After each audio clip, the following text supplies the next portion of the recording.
Hello guys, welcome back to my YouTube channel. Nah, hari ini kita akan membahas sesuatu yang menurut gue sangat penting dan menimbulkan pro and kontra di masyarakat Indonesia sekarang. Apa itu? Dereng, gue udah tulis Omnibus Law. Nah, sebenarnya Omnibus Law itu apa sih?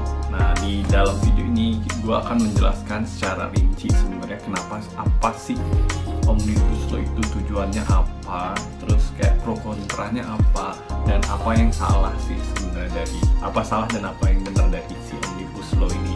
Nah, tapi gue akan pengen bikin disclaimer kalau sebenarnya gue nggak ada background hukum sama sekali, dan gue ini pure sebagai civilian, orang yang masyarakat sipil yang ingin berkomentar mengenai Omnibus Law ini based on apa yang gue baca di Omnibus Law ini. Jadi singkat cerita, gue udah baca draft Omnibus Law-nya, tapi gue nggak akan mengomentari secara details isi dari Omnibus Law-nya, tapi gue akan lebih bahas secara general apa sih Omnibus Law. So, let's start. Apa sih Omnibus Law? Omnibus Law, jadi kayak lucu banget sih sebenarnya, banyak yang beredar bahwa si Omnibus Law itu kayak disamain sama si Omnibus Law. Tapi sebenarnya ini Omnibus Law itu sangat beda. Itu dari kata omnis. Nah, omnis itu artinya adalah untuk semua atau banyak. Jadi omnis itu kayak mencakup keseluruhan, kayak untuk semua atau banyak. Nah, kemudian kayak sebenarnya karena ini artinya untuk semua atau banyak, jadi kayak secara harfiah itu artinya peraturan yang banyak ya. Nah, tapi secara definisi literalnya itu sebenarnya Omnibus Law adalah penggabungan peraturan perundang-undangan menjadi satu undang-undang baru. Jadi beberapa undang-undang itu digabungin jadi satu undang-undang yang baru. Nah guys, sebenarnya itu apa sih yang melatar belakangi dicetusnya Omnibus Law ini? Nah, sebenarnya gini, logically ya, gue akan membahas secara logika. Seperti yang kita ketahui, sebenarnya birokrasi di Indonesia ini berbelit ya untuk berinvestasi, dan menurut Presiden Jokowi itu ada sekitar 42.000 regulasi dari tingkat undang-undang hingga peraturan wali kota atau bupati yang tumbang tindih sebenarnya. Jadi banyak banget nih regulasi yang ada di Indonesia sih, dan beberapa regulasi pun saling tumbang tindih. Jadi bingung mau ngikutin regulasi yang mana. Nah, sehingga untuk orang-orang berinvestasi itu agak sedikit terkendala dengan regulasi-regulasi seperti ini. Dan berdasarkan indeks kualitas regulasi dari Bank Dunia atau World Bank, itu pada 2017 Indonesia itu menempati peringkat rendah, yaitu ke 92 dari 193 negara. Bayangin, regulasi kita tuh seribet itu loh, sampai bikin kita peringkat 92 dari 193 negara. Oke, nah sebenarnya sih apa sih tujuan dari pemerintah membuat Omnibus Law ini? Nah, sebenarnya itu ada beberapa ya. Yang pertama adalah meningkatkan iklim usaha yang kondusif dan atraktif bagi investor. Nah, kenapa ini Omnibus Law bisa meningkatkan iklim usaha yang kondusif dan atraktif bagi investor? Itu karena ya seperti yang kita ketahui, birokrasi di Indonesia ini sangat panjang dan rumit ya, sehingga menyulitkan investor dalam menanamkan modalnya di Indonesia. It's a fact. And then menurut Bank Dunia, kemudahan berusaha Indonesia masih kalah dengan negara lain. Prosedur yang dilewati pengusaha di Indonesia kurang lebih 10 tahapan dengan estimasi waktu 19,6 hari. Salah satu penyebab lambatnya prosedur investasi di Indonesia adalah ya proses birokrasi yang kurang ramah bagi investor. Padahal di Singapura nih contohnya, tetangga kita, seorang investor cukup melewati 2 tahapan dengan estimasi waktu selesai 1,5 hari dalam meregistrasikan usahanya. Bayangin, compare ke Indonesia 19,6 hari, ada sekitar 10 tahapan. Singapura cuma 2 tahapan dan dia cuma bisa selesai 1,5 hari. So figure it out. Jadi sebenarnya kenapa ada Omnibus Law ini sebenarnya diharapkan akan membatalkan pasal dalam undang-undang yang ada yang dapat menghambat investasi. Misalnya, jika biaya izin dalam undang-undang pemerintahan daerah menghambat investasi, mereka tidak akan berlaku lagi dengan Omnibus Law ini. Jadi kan dia merampingkan birokrasi peraturan tadi. Nah, terus tujuan kedua adalah meningkatkan pertumbuhan ekonomi Indonesia. Kenapa?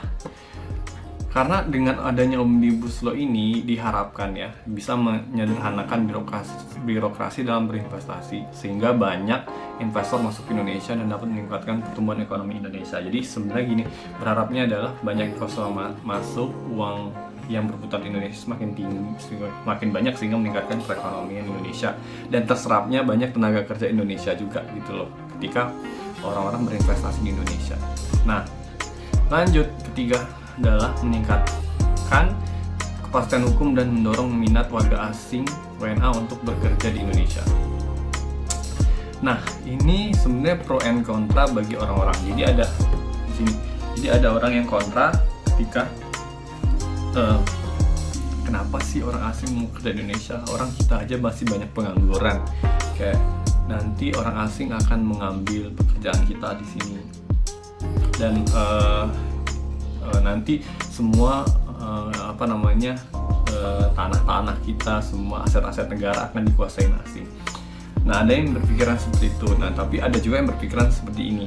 Dengan kita bisa mengajak WNA untuk datang ke Indonesia atau bekerja di Indonesia, sebenarnya ini untuk mendorong alih keahlian gitu loh, dan pengetahuan bagi kualitas SDM Indonesia.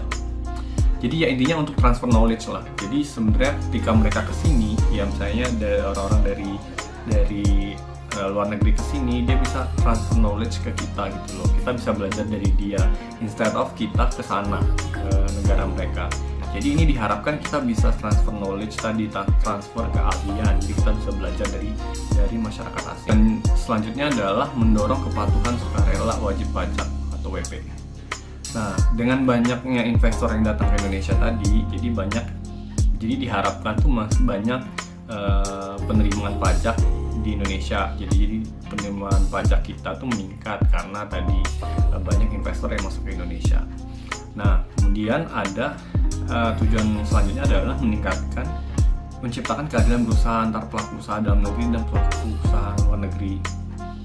Nah, ini sebenarnya kayak kita tuh berharap di Indonesia itu iklim bisnis investasinya itu sangat-sangat open to everyone gitu loh. Jadi orang-orang yang berminat untuk berinvestasi di Indonesia itu terlindungi dari RUU ini tadi sebenarnya, sehingga kenyamanan berinvestasi di Indonesia meningkat. Nah, sekarang kita langsung membahas mengenai gimana sih caranya RUU ini jadi UU ya.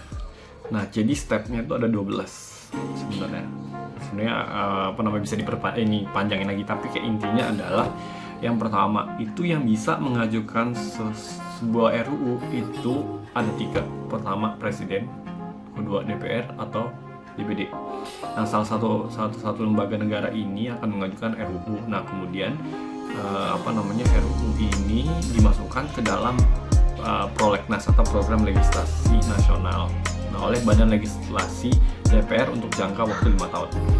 Nah, RUU ini harus dilengkapi sama naskah akademik guys. Nah, kecuali beberapa RUU seperti RUU APBN sama RUU Perpu. Nah, kemudian DPR tuh akan mengumumkan adanya usulan RUU ini ke anggotanya di rapat paripurna.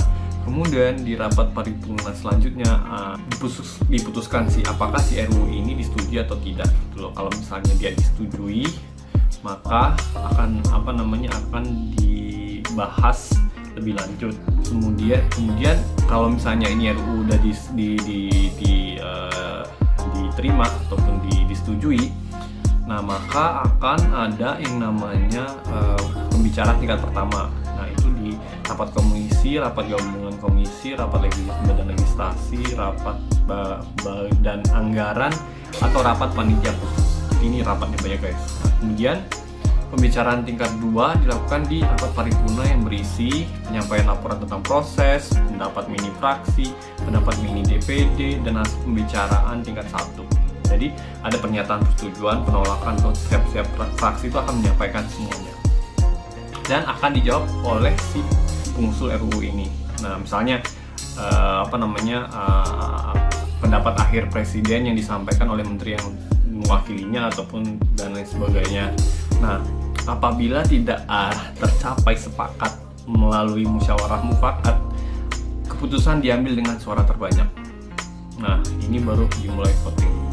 Nah, bila RUU mendapatkan persetujuan bersama DPR dan wakil pemerintah, maka kemudian diserahkan ke presiden untuk dibubuhkan tanda tangan presiden. Udah, kalau misalnya udah tanda tangan udah sah.